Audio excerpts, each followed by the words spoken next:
অসাধারণ একটা রেসিপি, আপনি চাইলে ঘরে বসে এভাবে বানাতে পারবেন। এটা বানানোর জন্য বেশি কিছু প্রয়োজন নেই। চলুন ভিডিওটা শুরু করা যাক। প্রথমে আপনাকে 100 গ্রাম চিয়া নিতে হবে, ভালো করে তেলের মধ্যে ভাজতে হবে সঠিকভাবে। পরে নিতে হবে 50 গ্রামের মতো বাদাম, বাদামটা কিন্তু ভালো করে ভেজে নিতে হবে। তারপর নিতে হবে 50 থেকে 60 গ্রামের মতো ডাল, ডালকে ভালো করে ভাজতে হবে। তারপরে নিতে হবে কারি পাতা, কারি পাতা ভালো করে ভাজতে হবে। এই কারি পাতাটা দিলে অনেক মজা লাগে। এরপর নিতে হবে কাঁচামরিচ, কাঁচামরিচকে ভালো করে ভেজে নিতে হবে।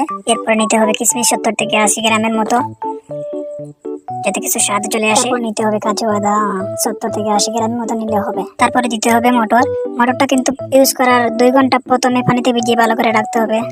তারপরে আপনার স্বাদ মতো হলদি গুঁড়া, মরিচ গুঁড়া, তোরা জিরা গুঁড়া এইসব কিছু দিয়ে দিবেন। লবণটা আপনার স্বাদ মতো দিয়ে দিবেন। বাস হয়ে গেল আজকের আমাদের মচমচে করে পুরোপুরি চানাচুর। ধন্যবাদ সবাইকে ভিডিওটি দেখার জন্য। ভিডিওটি ভালো লাগলে সাবস্ক্রাইব করুন।